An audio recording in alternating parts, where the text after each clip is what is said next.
Happy Valentine's month, everybody. I'm the Sliders Review, and I'm here today to share with you some of my favorite Valentine's Day episodes from TV shows or even movies.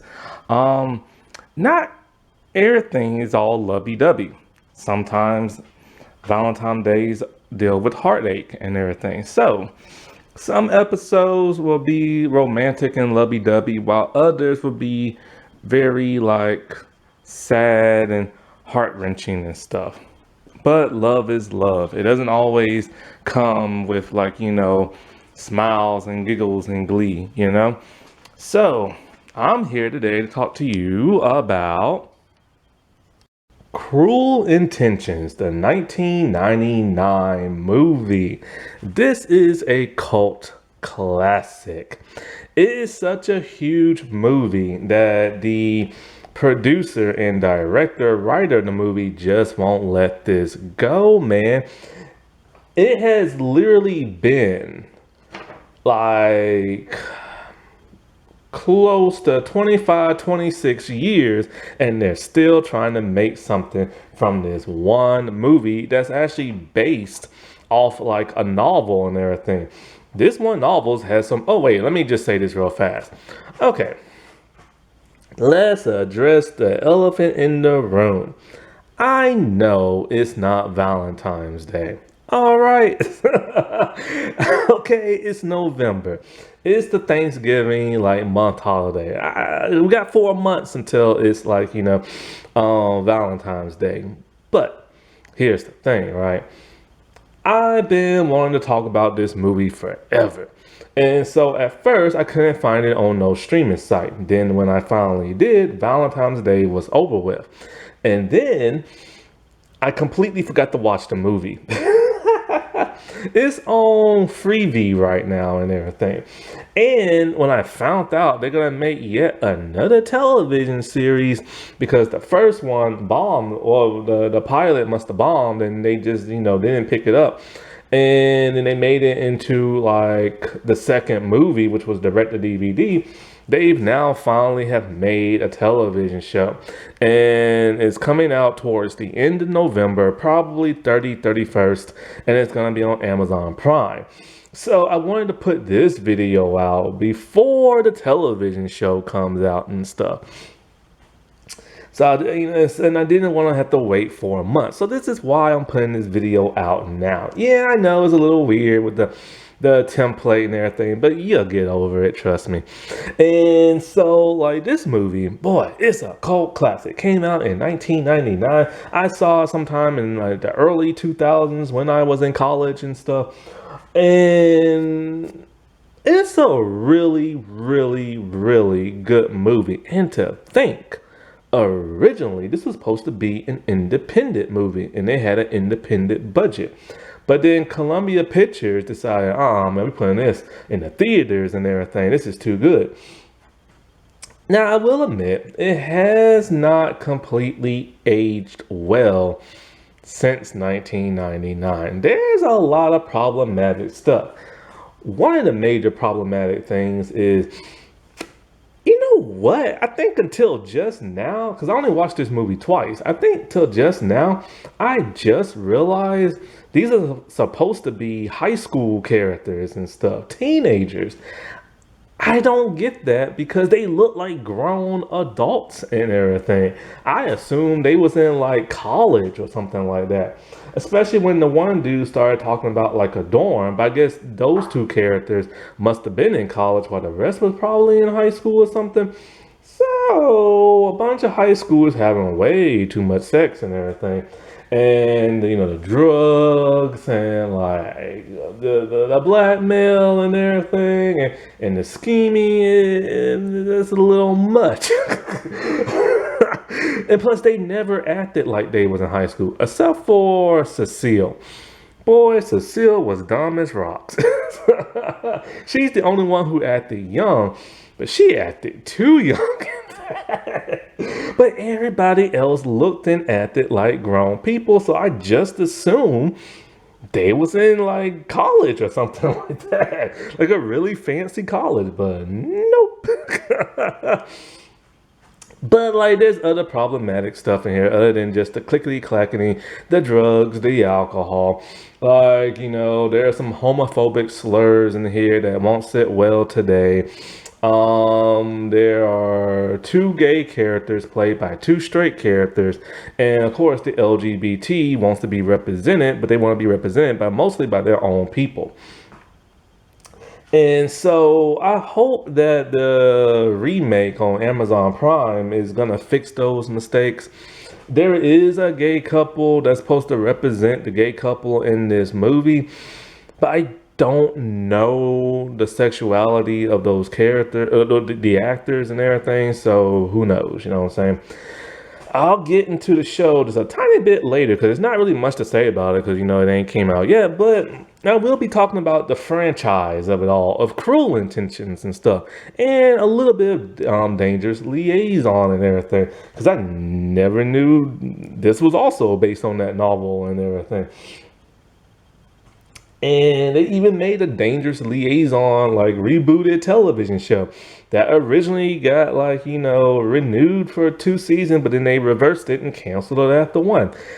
But anyways, this was a show that is so 90s, right? The music, the clothes, um, even the dialogue. The dialogue has not aged well. There's some scenes that are just kind of clunky because the acting's a little uneven all throughout the movie, but the acting is good. You know what I'm saying?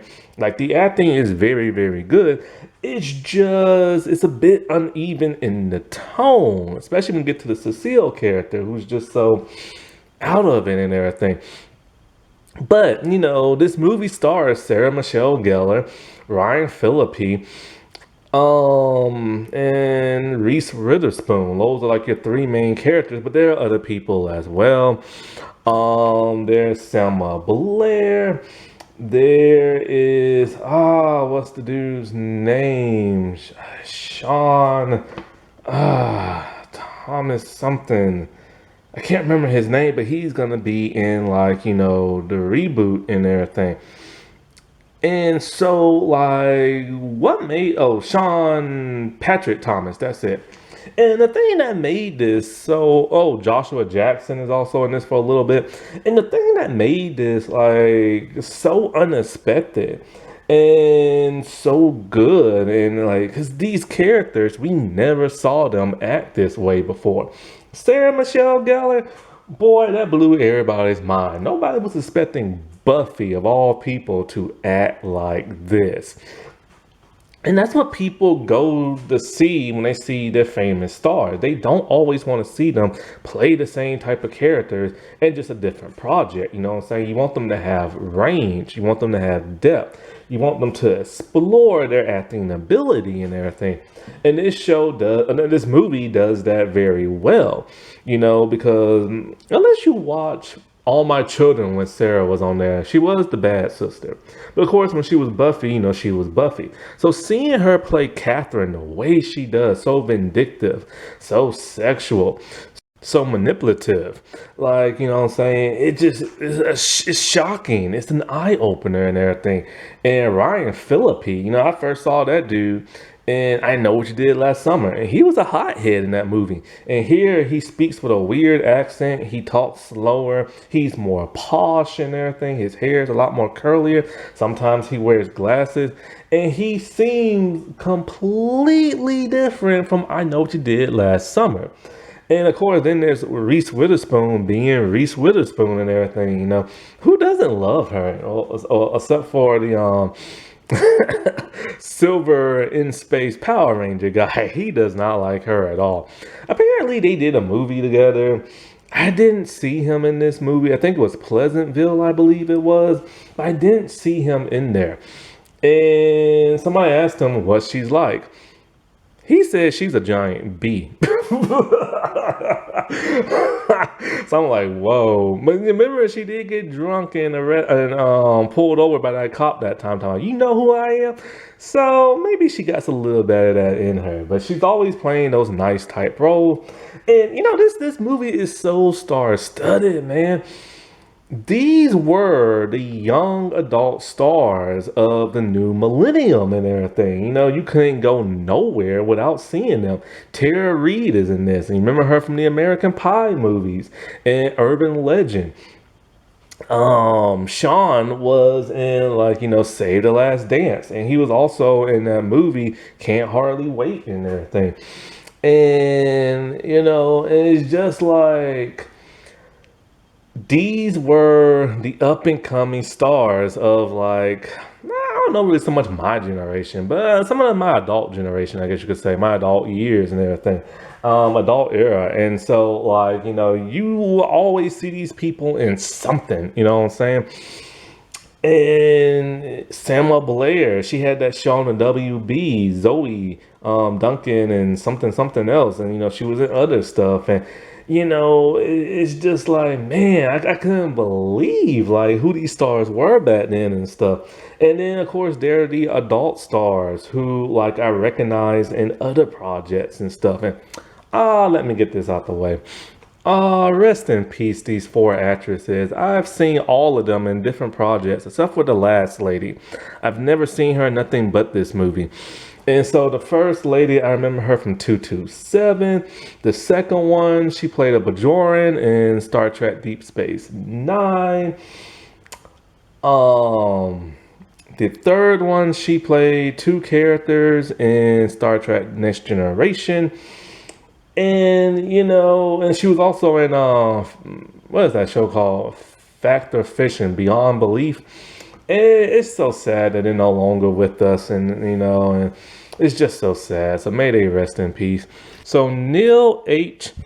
Moritz, the guy on the left, he is the one who produced this movie and the second movie, I believe the failed NBC show, and also the new Amazon Prime. Maybe also the third movie, I'm not sure. But he's best known for producing like the earlier Fast and Furious movies and the slasher movies of the late 90s, like I Know What You Did Last Summer, Urban Legend, and I believe Valentine. Now the guy on the right, Roger Kumble, Cumble, he is the writer director, and he's mostly best known for making coming of age romance movies and stuff like Beautiful Disaster. He's also has written, directed the second movie, might have produced the third one.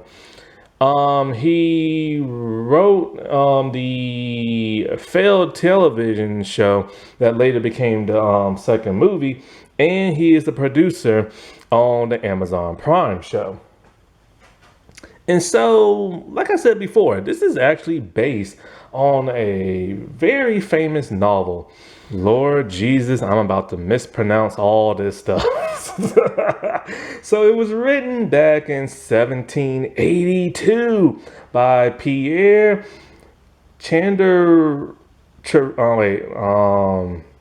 Chirio is de Lucas? The heck if I know. I don't speak French.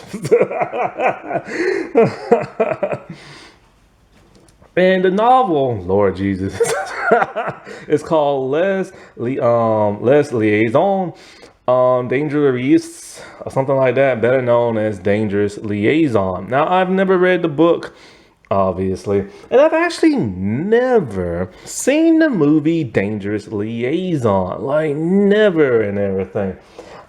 Here they use all the French names and stuff, whereas in Cruel Intentions, only the two main characters have French last names, coming from that of the novel.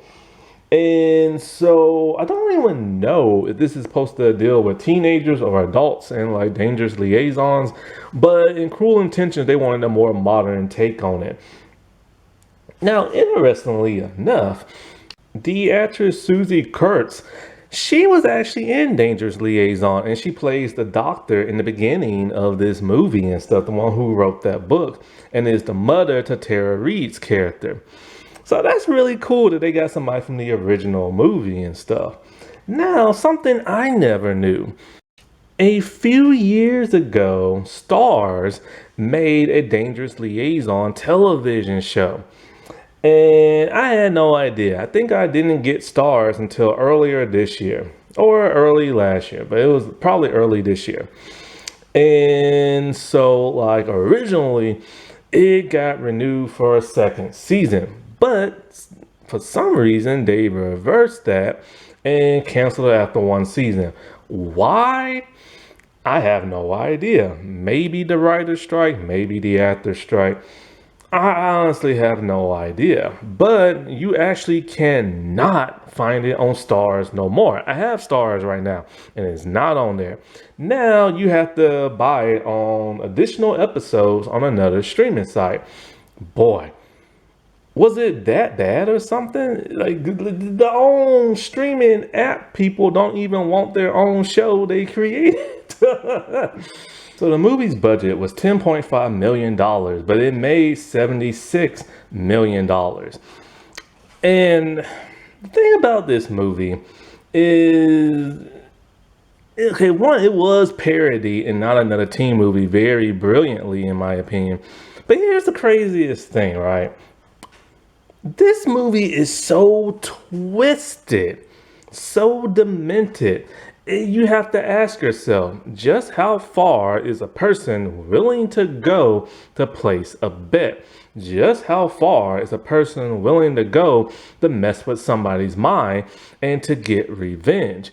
Just how far is a person willing to go to ruin somebody's life? This is what this movie explores. But it just doesn't explore with any type of people. It does it with rich people. The main two characters of the movie are filthy, stinking rich. They are also stepbrother and stepsister. And both of them want to bang each other. Ugh. But they're not related, so that's the good thing about it. Their parents are married. Now, we never get to see their parents in the entirety of the movie. But, they hate the other person's parents and they're in now this arranged marriage type thing. But the thing is, both of these two are sex addicts. That's all they do. It's like a conquest of theirs to see how many people they can bang because they have a huge appetite. Remember, they are teenagers. What the world? I mean, I'm starting to get vibes from Ned the Classified podcast when they reveal back in those early ages when they came back sweaty, it wasn't always just because they was outside. I'm not even joking. And so, like, these two people, it's weird. They can't stand each other, but they deeply want each other, right? Because it's just part of the game and everything to want the other person, but one of them won't let them have them. And the thing about them is that people play games all the time. People hunt. For them, it's like sport.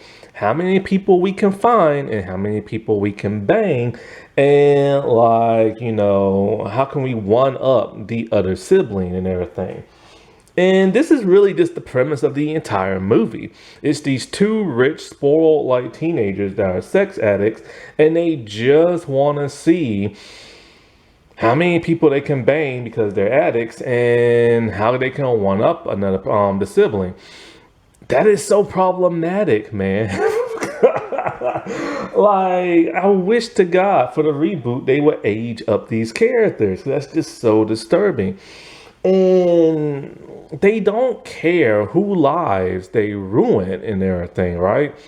To them, it's just all fun and games. And they get a little fun out of it, sexual and stuff, You have that of Sebastian, played by Ryan Phillippe. His whole opening thing is that he'll see a beautiful woman and be all like, man, I wish I could photograph you. And some women let him. So then, he starts photographing them. And then, he starts to up his ante by all like, boy, I bet you look good in your underwear. Or I bet you look good naked and everything. And then some of these girls are dumb enough, of course, to do that. and like, take their clothes off. He photographs them, and then all of a sudden, these pictures end up on the internet and stuff, courtesy of him. And it's all just a game to him and everything. And it's just like, it's crazy because stuff like that still goes on today, especially in high school. And the thing about this movie, every single character, main character in this movie, are horrible people in one way or another. There are no good people in this movie, unless probably like the maid or like the nurse or the aunt, but they're not main characters. The main the main characters and the secondary characters, they're all bad in one way or another, mostly through infidelity and cheating and stuff. Even Reese Witherspoon character cheats on her boyfriend with Sebastian and everything. And after she cheats on her boyfriend, you don't hear her talk about her boyfriend no more. She's now happily in love with this other guy. And it's just kind of like, what about your boyfriend who's studying abroad? You know what I'm saying? Like, what about him and everything? And it's just like, even she's not a good character, even though she is technically our protagonist. Which sometimes I wonder about her, and I'll get to that a little bit later when it gets to the ending. Because I'm really, really starting to dissect this and wonder, what if she planned all of this all along? But anyways, so you have Catherine, played by Sarah Michelle Gellar. And her character is vindictive. She is just pure evil. She's just as evil as Sebastian, but she's a million times worse. She loves to manipulate people and get what she wants. And if you burn her, say cheat on her like Charlie O'Connell's character, then she wants revenge. And the way she gets revenge is quite fascinating. See, she's a drug addict. She stores drug in her little like cross necklace and stuff. And she had this boyfriend, but the boyfriend cheated on her with Cecile. And so she wants to get back at him, but she also wants to get back at Cecile. She says she can't get back at him because it would be way too suspicious because of who he is and how and something else, right? So to hurt him, she's gonna hurt Cecile, she claims. And somehow this will get back to him. But here's the problem with all that. We only see him in a flashback, and it's for a few seconds, and we never see him for the rest of the movie. So even though she's pissed at him, she's not entirely that pissed. She's more pissed at Cecile for stealing her man. So she wants to get revenge on Cecile.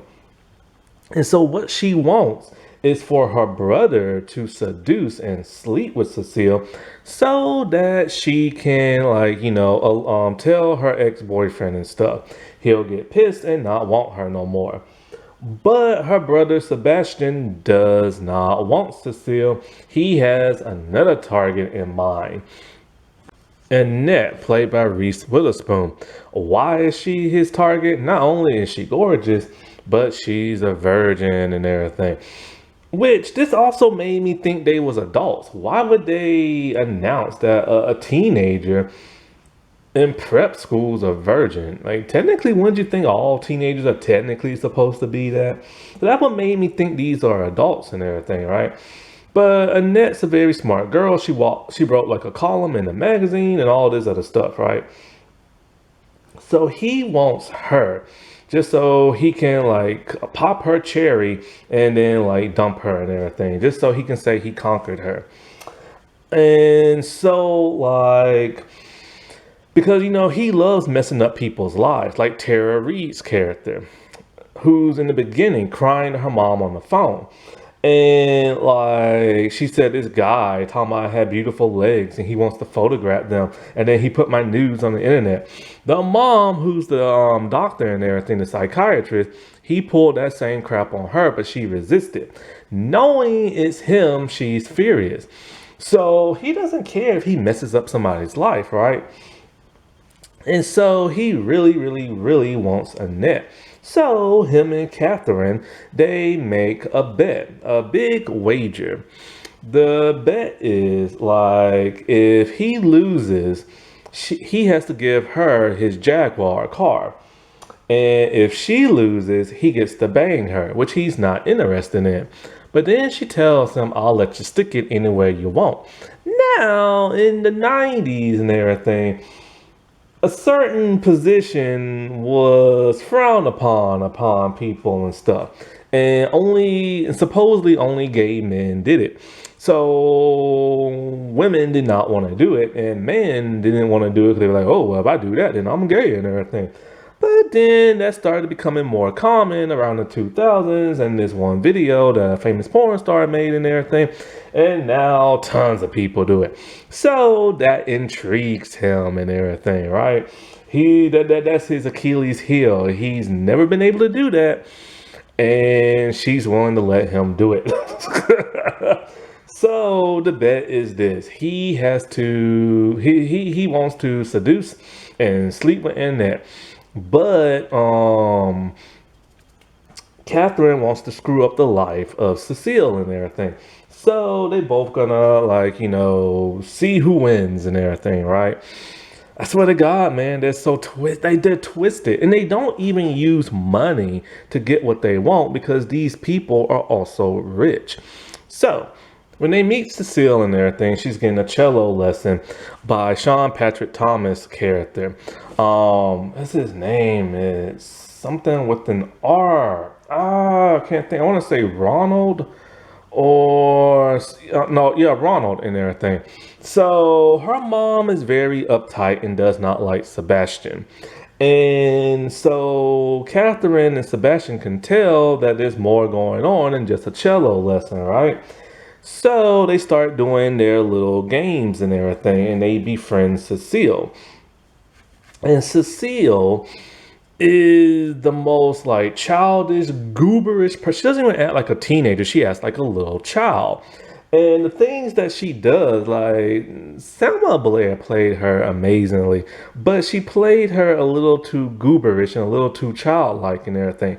But Cecile is super horny. She's never even went to first base. So, in a very famous, infamous scene, and I believe this was nominated for the MTV Awards, or probably won, a girl on girl kiss scene. She's gonna teach Cecile how to French kiss and everything.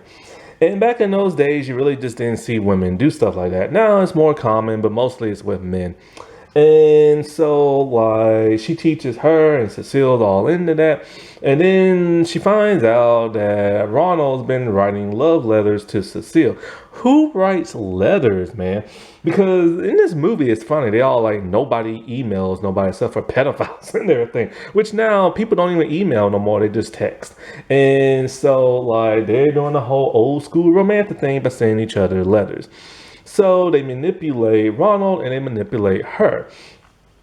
And so they let Cecile's mom know that Ronald and her are like, trying to be an item. And so that Sebastian can seduce that of like, what's her name? And this is when we find out Cecile's mom is racist and doesn't want her daughter to be with a black man.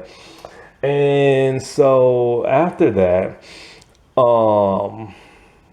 what's his face? Sebastian starts to like seduce, what's her name? Cecile. But here's the problem that's problematic and won't fit well in modern days. And I don't know what they're going to do for the reboot. He gets her drunk, right? Knowing she's super horny, and he's all like, he's taking pictures of her, right? And he's all like, I want to give you a kiss. And she's like, all right, fine. Because she just learned how to kiss on the lips. And he starts to unbutton her pants. And she's like, what the heck are you doing? He's all like, I want to give you a kiss down there and everything. And she's like, I'm going home. So then he tries to get her to come back into the room. And then he just starts like, I forget I think he starts kissing her and she's all into it. And then he goes down on her to show her what that feels like. even after she said no in the beginning, right? And then so she lets him like do it. This is so problematic to the point where modern day television has taught young women not to do stuff like this. When they say no, they mean no, period.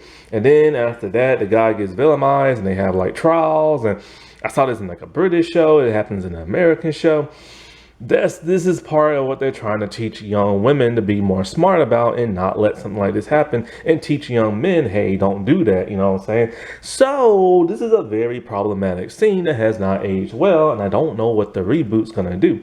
And to make matters worse, when after this happens, she's pissed at him, right? And she doesn't even want to look at him. He's like, hey, look, you went along with it and you didn't stop me as I was doing it and everything. So therefore you liked it and everything. She's like, well, yeah, I guess, which is something also problematic and stuff. So this scene has not aged well. Now with this information and everything, at some point in time, they're gonna use it for Ronald so he can get pissed and not want Cecile. And also tell that the X, but the X is now no longer a fraction in this movie, so I don't even know what the point was even adding his character there. But then to make matters worse, Catherine sleeps with Ronald and everything since he can't have Cecile. But then they tell Cecile, hey, you know, one day you're going to be with Ronald and you need to be experienced. So I need you to sleep with my brother so you can get experience. But I don't like your brother like that. She's all like, it's okay. It's just practice. Everybody does it every day. So now Cecile's all like, oh, well, everybody does it every day, then I should be doing it too. So Cecile wants to try to like sleep with him, but now he's no longer interested and literally shoves her off the bed. And the reason why he's no longer into her is because Annette. So he's been trying to seduce her, but she's totally not into him and stuff. She completely rejects him and stuff. And the reason for that is that she was tipped off on who he is and how he is and stuff. So he's trying to figure out who is this leak. And so he's thinking about who could know her. And then he thinks, oh, wait. There's this one guy who's gay. Not what, my bad. There's this one guy that knows who she is. And so he knows this other guy who's gay, played by Joshua Jackson, right? I forget what this character's name is. Blaine, that's it. And so Greg, he tells him, oh, Greg, yeah, he knows her. But, you know, me and Greg are blank buddies and everything. Now, he says dormitory. But then prep schools have dormitories. That's why I thought college and stuff, right? So Greg is played by Eric Morbius. And he was in the first Resident Evil movie. And so both of those two characters are gay. So what they're going to do, they're going to set Greg up. So when Greg is over at, what did I say his name was? Blaine's place. The door is left open, and here comes Sebastian with the camera as these two are in bed, naked, doing each other. So Greg's all like, hey, look, man, I'll do whatever it takes. This can't leak out because you will ruin me. Because back in those days, it was not cool to be part of the LGBT because you would be villainized and everything. And they had to keep that a secret, and they had to stay in the closet. And it wasn't until the late 90s into the early 2000s, it was starting to be a little bit more accepting and everything. And so they're literally blackmailing this guy. But he's not the one who leaked information to her. So they have him like talk to her and find out who the leaker was. It was Cecile's mom. And I was just kind of like, dude, they just like tried to ruin this guy's life and everything. So on top of all that, they have Greg talk to Annette and be all like, hey, Sebastian, you know, the stuff you heard is not true. He's a great guy, this and that. So this is when he starts to trick her. Like they hang out, like he says nice things. They go to an old folks home and take care of the elderly and everything. And so like a sap, she is believing all this, right? And thinking, wow, he's a really cool, nice guy. Plus, he let her see him naked. She thought it was by mistake, But he was just butt naked by the pool. She walks in and he's all like, "Are you gonna turn around so I can get dressed and everything?" As he turns around, flashing himself to her, which is also problematic. And so this, of course, is turning her on. Eventually, they start to like each other, but she has a boyfriend and everything. And like I said, nobody's innocent. Nobody's good. Even Cecile, who likes Ronald and everything, but is willing to mess around with other guys. Ronald likes her, but is willing to mess around with Catherine and stuff. But then it turns into she's all that, and he is now falling in love with her for Will and no longer wants to go along with the bet. Feeling guilty because he's now starting to realize, he's a monster and everything. Like, here's this great girl, and he really likes her, and he's just playing her for like a bet. And the sister still bumps and grinds on him, wanting him to go along with the bet and everything. And even though the sister is messing up the bet by sleeping around with Ronald and stuff. So he is very conflicted at this time because it pains him to hurt this girl because never in his life has he ever loved any girl. He's lusted after them, but he's never loved them. So, after sleeping with her, he comes to that realization and stuff and literally tells his sister he no longer wants to, do the whole bet thing. And this pisses her off because, she's realizing, well, hold up, like, he's actually falling in love with her, but he's supposed to like me, and I'm supposed to be the one thing he can never have. And that makes her jealous and everything. And it's even to the point where he just breaks up with like Annette and tells her, I've been using you and stuff like that because he needs to get her out of his life and all this other crap. But this is just making Catherine even more pissy and more evil and stuff to where she does the most cruel thing in the entirety of the movie. She calls up Ronald and was all like, Sebastian, he slept with Cecile and everything. Even though he slept with Catherine, but that's not all she said. She also said that he hit her, as in Catherine. So somehow he magically finds Sebastian as they're just walking, both of them are walking in like the park, and he goes to confront them. And at this point, Sebastian has had like a complete like turnaround of his life and is upset. He's almost in tears. He slept outside all night, near Annette's like place and everything, and because she doesn't want to see him no more. And he wrote her a letter and gave her his book, his journal, his most prized possession, of all the women he slept with, why he did it, and the person who also he played a bet with, his sister, and all her secrets and stuff. Who writes journals nowadays? Except for that guy in that Amazon commercial who has like 50 million journals for each occasion. I have a journal to talk about my journal. Like, well, who writes journals? And apparently this is a real guy and everything. I thought it was just an actor on a commercial or something. But anyways, so like they get into a scuffle and Annette sees this and tries to break it up, where she gets thrown in traffic. I could not believe what happened next. He jumped in front of her, threw her out the way, and got hit by a car. And in his last words, he told her, he loved her. And then the dude died. I was not expecting that in this movie. I'm like, holy crap. However, as cold as ice, Catherine is unfazed by all this. She doesn't care. She's at the funeral, she's sniffing her drugs, she's in the bathroom and sees Annette and just being as salty as possible and everything. And she could care less that Sebastian is dead. Like, because she got her ultimate revenge on him for falling in love with another girl and everything. That is how evil she is and stuff. So, but what she doesn't know is that Sebastian gave up his journal. And she didn't even know what's in the journal and stuff because nobody ever reads it. So, Cecile and Annette made tons of copies, and as Catherine's giving like the eulogy and everything, everybody's going outside and laughing at her, and they read, Cruel Intentions, the journal of Sebastian and everything. As the new headmaster is examining her necklace with the drugs in it and hauls her away.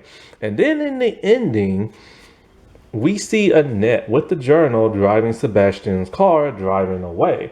I've always had mixed feelings about this ending because she's having flashbacks of him, but then I stopped and I thought about it.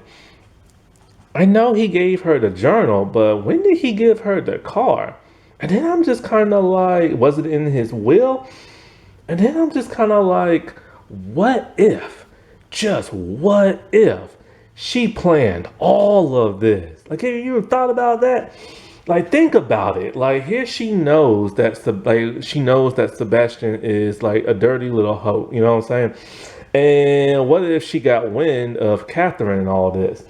And so, what if, that article in the paper about her being a virgin as a teenager, which is so odd and ironic, what if she did that to plant seeds, hoping that he will get a whiff of it and come a crawling to her, which he did and everything.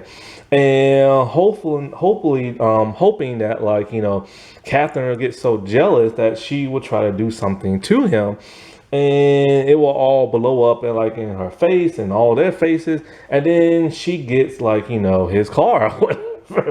That's what I'm thinking. Like, what if she planned all that? You know what I'm saying? That would be huge and stuff. But the movie, or the story I should say, doesn't stop there. So I forget when exactly, but a few years later, NBC tried to make a prequel series to this. And so it didn't do too well. And so Roger and everything, he was able to make a direct to DVD movie out of this. And so he chopped up the television show and made it into a movie format and added additional scenes, nudity and sex and stuff like that. It's a prequel series of Catherine and Sebastian before the events of the first Cruel Intentions, right? I've never seen it, but some people have, and they say it's garbage. And they say it's literally just a retelling of the first movie. And that's normally what happens when a movie does well, but the main cast don't come back. So they just normally went to rent the video and stuff. And Amy Adams is in that, and she's a phenomenal actress. Why the world would she be in this movie? But she plays the new Catherine and stuff, right? And then at some point in time, they made a third direct to video movie with a completely different cast and completely different characters, and it still bombed and everything, and people said it's just terrible. But then, now, reboots, remakes, and sequels is not the only thing part of this franchise. There's a jukebox musical play based on the first movie and stuff. And I've never seen it. I just hope they recreate Catherine's room and in the reboot Amazon thing, because Catherine's room was nice looking. The blues, the glow, the gold trims, the blue paint, that was just so nice. You know what I'm saying? So I hope they recreate that. It was revealed a few years ago that Sarah Michelle Gellar actually was supposed to be part of a television show called Cruel Intentions. I don't know if this was supposed to be part of the NBC show or just something completely different. But it came out a few years in the early 2000s or something like that, right? Buffy was over at that time, and she's supposed to reprise her role as Catherine. Why, after what Catherine did? How can she be part of the show? It's a sequel, a direct sequel to the first movie, because now Annette is played by a different character, but so many years have now passed to where Annette and Sebastian had a child. After they slept with each other in the first movie, he died. Turns out she was pregnant, and they had a kid. So now it makes you wonder, now that this kid's a teenager, what would it revolve? Would he act just like his father? Would he act like Catherine? What would Catherine, like, do nowadays? You know what I'm saying? I saw clips of it on YouTube. It did not look good. But Neil and Roger were not done yet. So many years later, now Amazon Prime is about to release Cruel Intentions at the end of November. I saw the trailer for it. Those new young stars got some big shoes to fill, man. Like, for real, man. Like, them some big shoes to fill. Like, and it's gonna be hard because the movie acting, they surprised people. You know what I'm saying? With how good they were in it. And it just, I wasn't feeling it, you know what I'm saying, when I watched this trailer. It feels, because it's completely different characters, right? I'm just kind of like, I don't know, do I want new characters or do I want the same characters? I kind of want the same characters, but just told in a TV format, you know what I'm saying? So now I have to get used to, if I watch it, that is, have to get used to, like, all these new characters acting the same as these old. See, that's why I don't want just bring in the old characters and stuff, And Sean Patrick Thomas is actually gonna be in this, but he's playing a completely different character. Now, Selma Blair said if she was asked, she would have done the show. I think having too many of, the original cast from the original one is gonna confuse people, because then they're gonna be all like, well, is this really this character in real life, and why isn't it? You know what I'm saying? So I don't know, because I really don't like Amazon shows, you know what I'm saying? But who knows? Maybe it'll be good and maybe it'll be better. Who knows? Or maybe it'll just suck and get canceled after one season. Nobody knows, Now, there are two scenes in the original movie that I hope makes it into the reboot. And, you gotta remember, this was made back in 1999. If these two scenes were in modern day, people would be screaming, oh, look at them shoving their agenda down our throat. Woke! And all this other crap. So the two scenes in question, the first one is Catherine talking to Sebastian, talking about, the double-sidedness of a female having sex than a man. How when a man does it, it's like the greatest thing ever. He can cheer about it, tell his friends, but the woman must feel ashamed and have to hide herself. And that, how it's just not fair how women have to act a certain way, because if they're portrayed as having sex, then they must be like the worst thing like ever in the world, which is true. There is a double-sidedness to it. The second scene in question, it has to do with Ronald, Cecile, and Cecile's mom. And basically, he gives her a speech about talking about how, like, in today's time, I can't believe you're a racist and everything.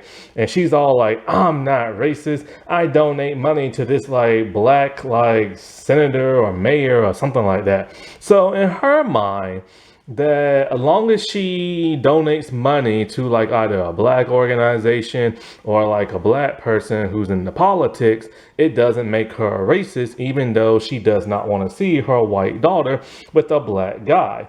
And with this reboot, I hope they touch down on this, because there's a bit more diversity in this reboot. I think there's a black girl, maybe a black guy. Well, I know Sean's in this, but I know he's black. But I'm talking about like a teenager. And I think there's an Asian character in here too. So I hope they do touch on that, you know what I'm saying? Because that is part of, important speeches that people just overlook when it comes to that of the original. Because of all, like, the scandal stuff that goes on, people overlook those two scenes. Now, wasn't that romantic? Or depressing, depending on what kind of video I just talked about. Okay, well, happy Valentine's Day, everybody. And bye.